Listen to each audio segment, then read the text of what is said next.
Okay, Erev Tov, everyone, on this 15th day of Cheshvan. We continue on the Rambam in the Rambam La'am. We're on page Pei Dalet right at the top, which is section Tes. In the Sefaria, section 17, note 15. So now he said, let's get back to our topic over here. And we're talking about the order of the Talmud and everything. So, Hine, Choser le'inyane. Now I'm going to get back to my topic over here. When Rav Ashi finished composing the Talmud, according to what it is, it was a great composition. It was great benefit. It is a true testimony that he wrote it with God's spirit with him. Whoa. It was a superhuman effort. Okay? Because obviously to get all the information there. Whoa. Okay? No, you think how big the Talmud is. I mean, that's a lot of pages, a lot of work, and with all the seichel, how he put it together. He had to have divine assistance for this. Now he's going to explain a few just technical things now. Because remember, he said how many Masechtas we had before, right? Mm-hmm. He said like 60, 63. Remember, we had a little Michalowicz with the numbers over there. Yeah. But that's a Mishnayos. How many Masechtas are there in Gemara? In other words, there's not a Gemara on every set of Mishnayos. There isn't. If you're looking how many volumes, so to speak, of Talmud he had, it's 53 Masechtas. Why? There's nothing in Seder Zroim of Gemara, Ela bebrachas bilvad. Is Chamesh Shloshim 35? I'm sorry. What did I say? 53? Yes. I'm sorry. 35. I'm sorry. Chamesh Shloshim, 35. Thank you very much. Thank you. 35. So that's a big drop from 60 or 63. Well, I'll tell you what. Rabbi, are we differentiating Talmud Bavli from Yerushalmi? We're not getting to Talmud Yerushalmi yet. That's going to be another story. Hang on. It's coming up soon. Okay. Okay. But either way, we know how many tractates of Mishnayos there are. Yes. 60 or 63, but only got 35, so we lost about 25. What happened? Well, I'll tell you why. Because Seder Zroim, all you got is brachas. That's the only thing that has Gemara on it. That's why I asked, because in Yerushalmi there's more. I know. Okay. And we don't have shkolim in Seder Moed. We have everything else, but not shkolim. V'lo al Maseches Edios. There's no Gemara on Maseches Edios. V'lo Maseches Avos. We don't have a tractate on Avos of Seder Nezikim. Now you could say, because there's not that much to say on Avos. You know what I mean? It's like, it's straightforward, you know. V'lo Maseches Midos. No Gemara on Maseches Midos. Maseches Kinim, the one for the birds, from Seder Kachim. We don't have anything in Taharis, Tumatara, except Mesechus Nida Bilvad. So he's not offering any reasons. He's just saying that's the fact. Why he didn't get to them? There's no Gemara on those? No Gemara on those. Nobody discussed it? Nobody debated it? Well, there are commentaries on it. It could be there was, but whatever. Maybe he couldn't get it all in. You didn't include it. We don't know why. It's not, they said, well, I don't need to do it. Yeah. It was a long journey. It could be, he, you see, Achar came, you see afterwards, Niftar Rav Ashi B'Bavel. He died, Achar Shegomer HaTalmud Kasher Zakarnu, when he finished the Talmud, as we mentioned, okay, and that was in the year 357, okay. Common era. 357. It must have been later than that. What? Had to be later than that. Well, my book says Lishnas L'Cheshbon Shel, whatever. Can't be that, because we know the Mishne wasn't sealed to 300. No, 200, 210. Okay, 210, but then the Anyway, Yerushalmi, whatever, and then I'm just the telling- Bible was 600. I'm just telling you. 625. I don't know. You know what, whatever it is. It might look at Dalit. It says Bishnas 357. Let's see, Dalit. You see Dalit there? Don't we, sorry, Rabbi, I hate to keep coming back to this, but don't we say that it's because we weren't in the land, so all the agricultural laws weren't as relevant?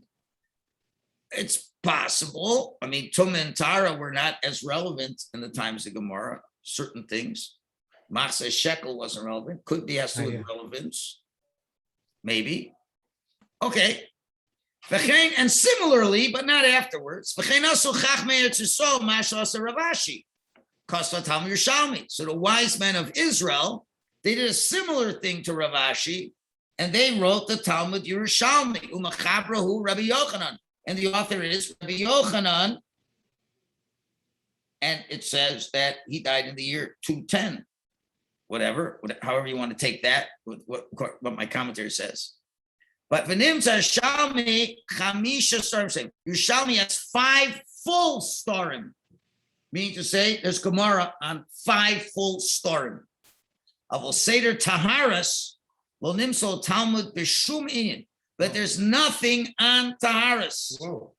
O Badli Yerushalmi El Mesechus Nida. Only Mesechus Nida is mentioned. Okay, now, so how are we going to understand anything else? Wait a minute, there's no Gemara in any of this. What's going to happen? So he says, not a problem. If you really are smart, If you're smart. a person can explain this order of Taharas. If you exert yourself a lot, and a lot of toil, and Assistance. Hatosefta Brises, and with the assistance of Brises and Toseftas, it helps you out. And therefore, and then he can collect all the laws on this topic in everywhere else but Talmud. You never, the Gemara always goes all over the place. You can get the main principles of those Masechtas, and all the topics of those laws. As you see, when I'll explain my Perish Mishnayos on Taharas, you'll see that I'm able to give you many of those laws. Okay, now, going back. When all the great rabbis passed away of that era, the last one Ravina Ravash was Ravina Ravash. And now the Talmud, both Talmuds are finished now because the Bavli ended after the Yerushalmi. Now, the question now is, what's the point of learning after that? In other words, just like we found the Rabbi Yossi compiled all the Torah that was existing and put it into compartments in Mishnayos. And he kind of said, this is what we have up to this point. Then a couple hundred years later, they now take all the statements of the Tanoim and the Amoraim, and now they fill this in to make the Gemara. So now what do rabbis do afterwards? So he says, V'chol asher kam achrav, and everything that comes afterwards, meaning to say, people studying Torah, whatever they have to offer. The whole purpose, their intention, and all their everything they did, was to what?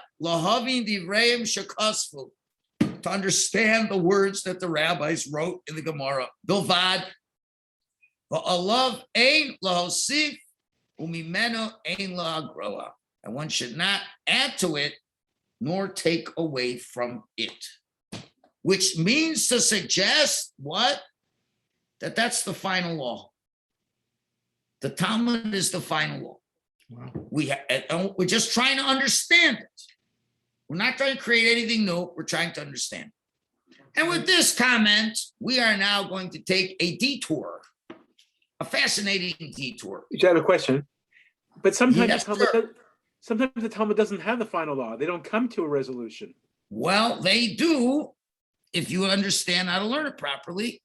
But you've taught us in saying we've done the Rambam. I understand. But they had a final resolution for the year 400. In the year 400, they knew what they were doing. Don't we say we have to wait till Mashiach comes, till Eliyahu and Navi comes? That's only Resolve with things? That's with Tekus. That's with Tekus. That's with Tekus. Nobody knows the answer. That's the halacha. The halacha is we don't know the answer. I didn't know whether that's what Mark meant or not. Oh, Mark is saying we don't paskin out of a Gemara. I meant both. Oh. Both of the. The reason why we don't paskin out of a Gemara, no offense to anybody, including myself, is we don't know how to learn Gemara. If you can learn Gemara, you can figure it out, no? Well, if you don't know how to learn it, then I said it. Well, I'm just saying, if somebody knew all the, 2,500 blot backwards and forwards, you could figure it out what it is. Okay. Anyway, and this is, so I found this piece from somebody who gave a share on this. Ooh. This fellow, Tzvi Aryeh Benoff, I'm not taking credit for this. And he's starting from this point of the Hakdama, this exact quote we just did.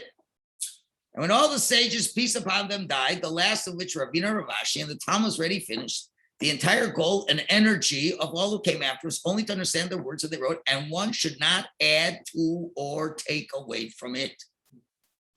And really, it's based on a Gemara in Baba Metzia. The Gemara in Baba Metzia says, Ravashi Ravina Soif Hayra. Rabbi and Rashi are the end of legal rulings. Okay, that's it. Nothing more to say. Rashi explains on that. It means the end of Amoraim, Talmudic sages. Until their days, the Talmud was not organized. Rather, whenever there was a question in the study hall regarding the understanding of a Mishne or practical question that arose in a financial ritual question, each sage would posit their own explanation. Ravina Ravashi and their contemporaries organized all the teaching that came before them and organized them according to each tractate and Mishnah, asking and answering questions appropriate, and they established this compendium as the Talmud. And that's it. That's the end of Hora. Now, the problem is it the end? And why should it be the end? So if you recall, the Rambam in his parish to Adios, where there's all those testimonies where rabbis say, It was the one day where they let everybody in. and the Rambam mentioned this also in this introduction, as we said. And he asked, and why do they record the opinion of a single person among the many when the halacha must be according to the opinion of the many? Remember, what did he say? So if a court prefers the opinion of the single person, it may depend on him. For no court may set aside the decision of another court unless it is greater than it in wisdom and in number. If it was greater than it in wisdom, but not in number but not in wisdom, I may not set it aside unless it is greater than it is in wisdom and in number. So you see, though, that you could overrule it. You could overrule if greater in wisdom and greater in number. And what's the chance of that happening? Okay. And now, there's a kesh of Mishne that goes on the Rambam in Hilchas Mamrim, Perek Beis Halacha Aleph. So really be a good idea if I fetch that out for us. It should only take a moment.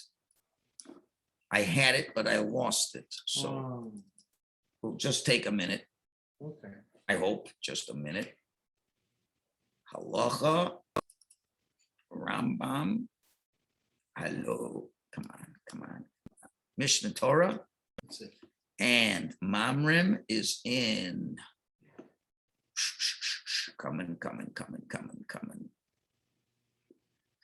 Come on. Mishpatim, no.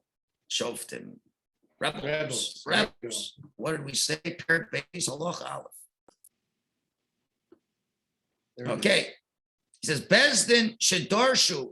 No English for some reason. Oh, if a Supreme Court, no, this is on Beis. Okay. Bezdin Hagodl Shedorsu V'achas Min Amidas Kefi Mashnir Beinayim Shedin Kachlev. Bezdin came to a law by using the 13 midos of how to extrapolate law. Not as opposed to this halacha l'Moshe Sinai, etc., etc. Another Bezdin comes along and says, I have a different way of learning it. They can overturn it because it says the judge in your times. So you can overturn things. You can't overturn things. Maybe you want to just not do that on speaker. Anyway, Bezdin Shagazu Gzero Tikna Takana. What if they made a decree? And there came a custom that spread with all the Jews. Another Bezdin comes and wants to nullify it and take out the Takana. That minute they can't do it unless they're bigger in number, etc. They can't knock it. Even the reasons out. Bigger in numbers, I get it, but bigger in wisdom, who decides? Well, I guess you'd have to know. I don't know. It's a good question. But I don't know. We're smarter than them, so yeah, we think we can overturn it. I don't know. But anyway, so going on this Rambam, that once if a Bezdin can think of a different way of learning the Gemara, of learning the pasuk, they can overturn. So the question is, so wait a minute. The Rambam, you're telling me you can overturn it, but you just told me at the end of the Gemara, all you could do is learn it and you can't change it.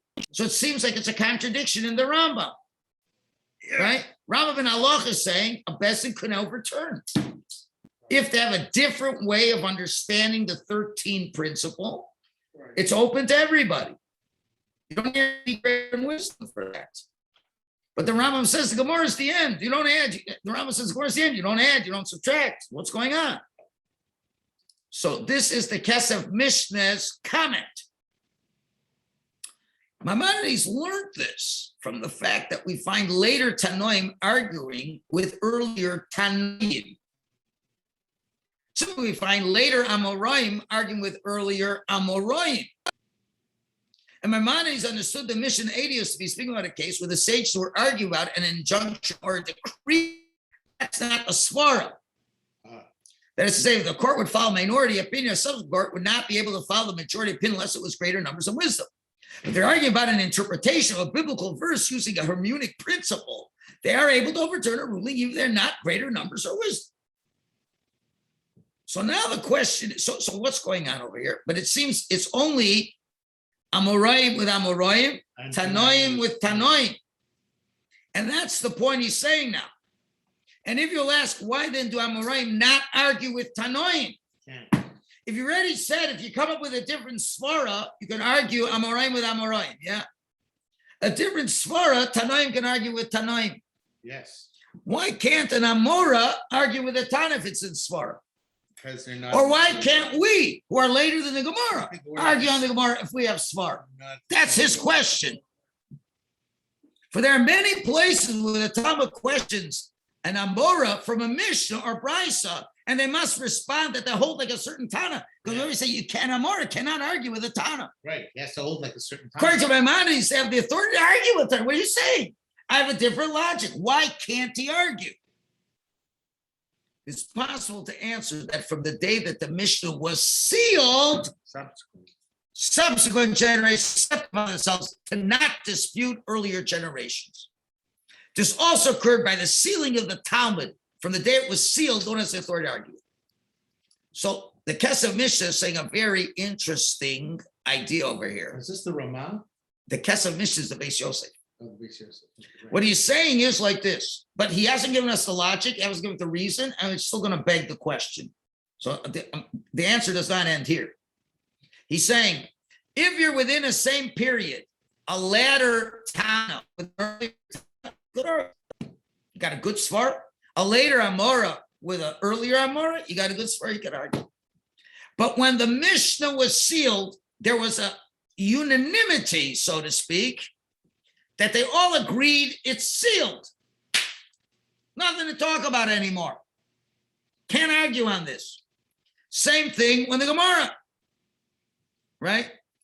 And where I go, and that's what he's saying. When they sealed the Talmud, it was sealed, not an authority argument. So it seems that he's saying, when the Rambam said what he said, it's Amora to Amora, Tana to Tana, but you can't cross eras. But he hasn't really explained why. What's the difference? If a latter era has a better understanding, why?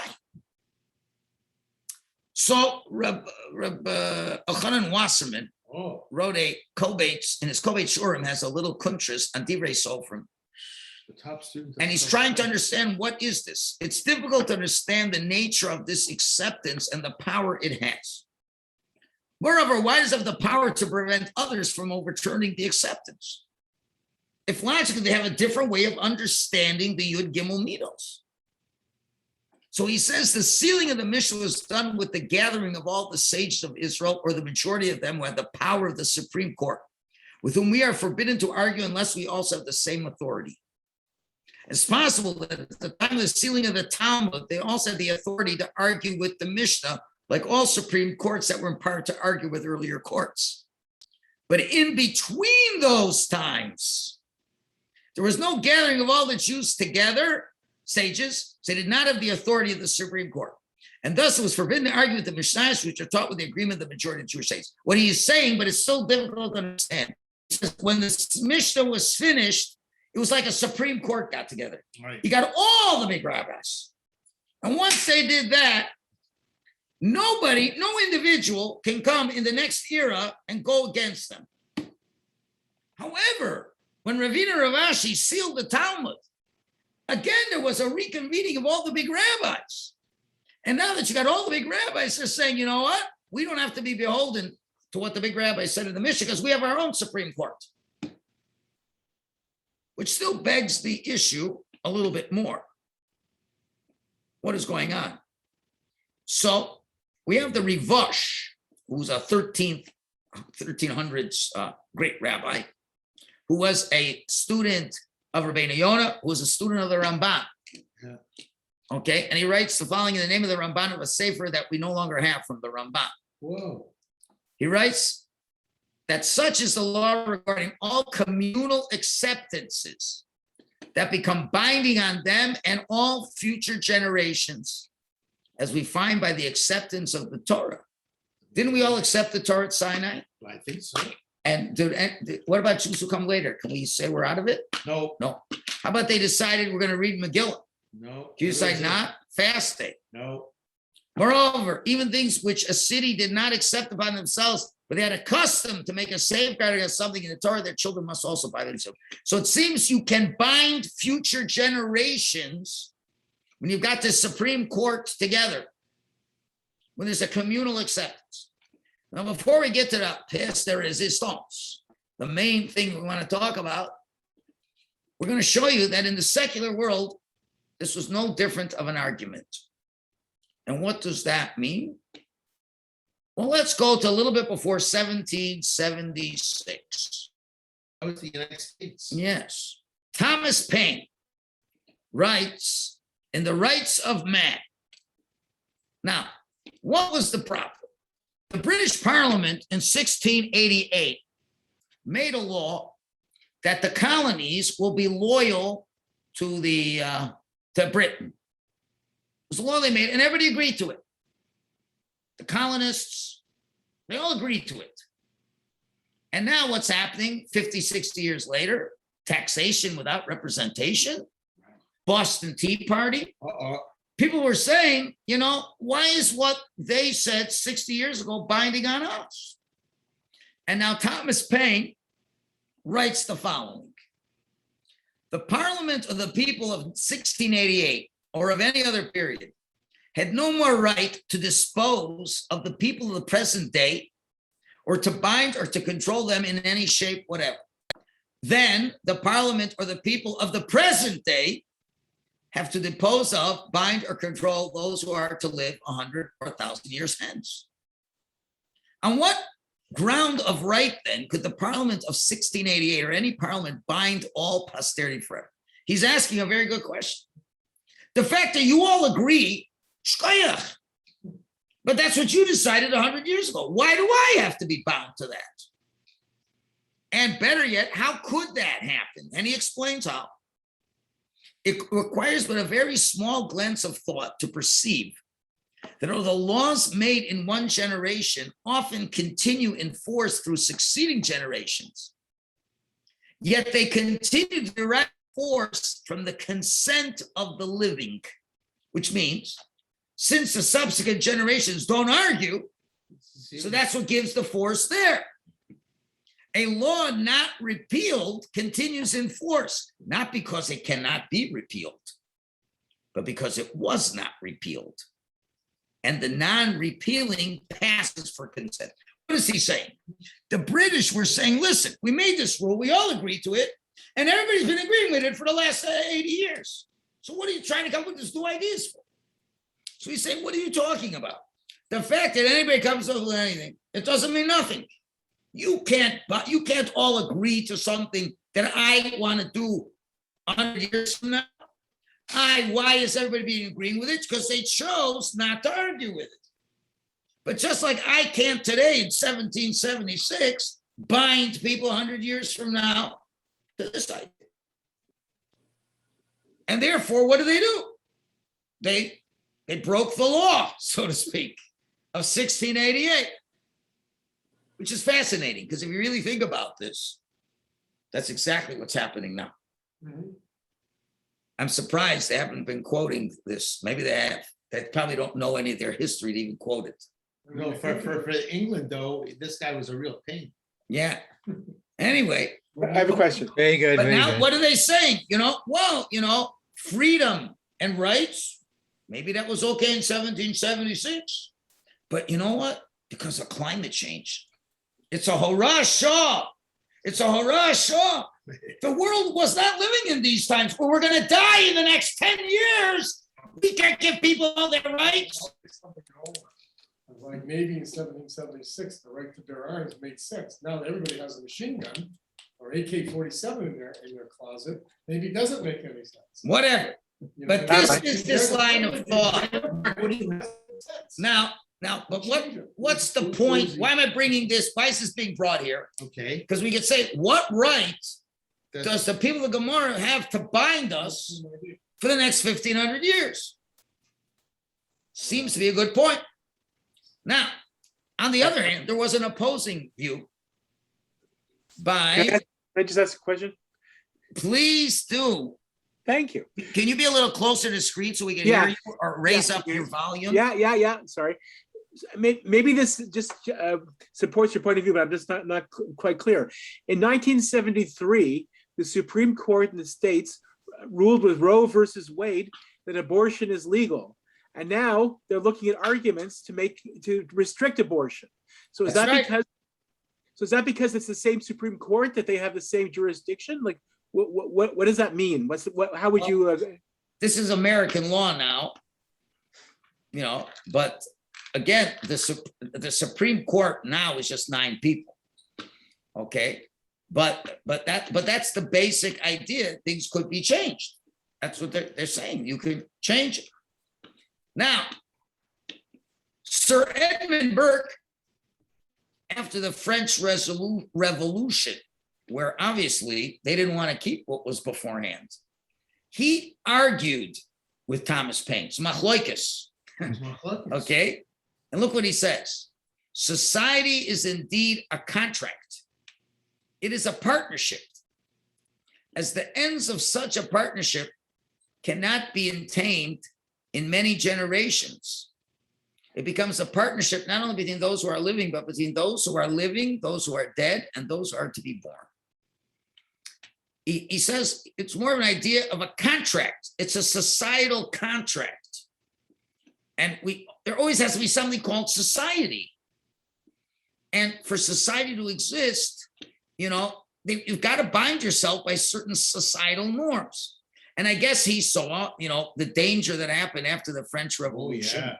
A lot of bad things happened. So this is the Michalowicz claim in this matter.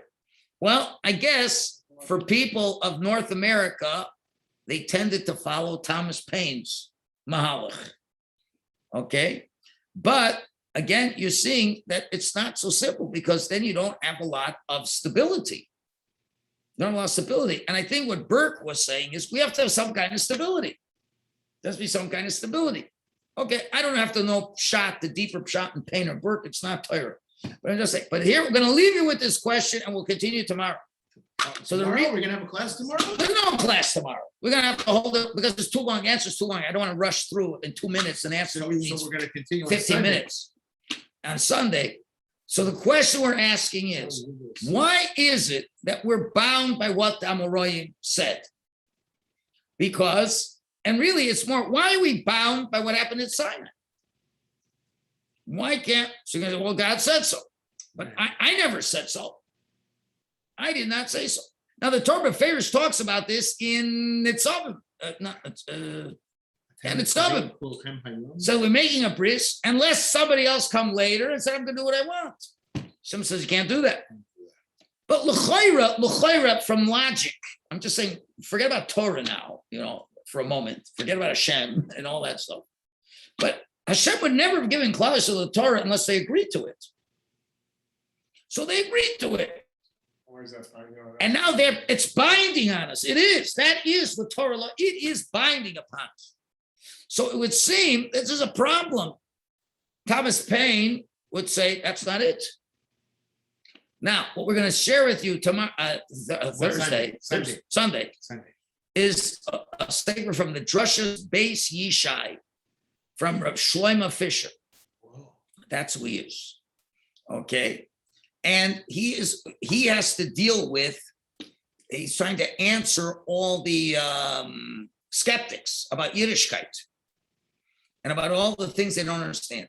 This is a truly remarkable piece, and this will need a good 15 minutes. So we're going to leave it at this. And at the end of it, he will better understand this Rambam, better understand why we're held to these things. But obviously, if new situations come that didn't exist, like microwaves and things like that, there's no such thing as going against what they said because they didn't talk about it. So that is always ever evolving, applying the old principles in new situations. That's fine, but how about an old situation? I want to say, why are they? Why is this halacha? Maybe I could come up with a better reason. I come up with a better understanding. I'm a genius. And have a better understanding of the drushes of the Torah, and I have a different shot. And you can't. Why not? Why are you holding me to this? The Reform movement could say, listen, why can't we drive on Shabbos? There's no such world like we had before. New age.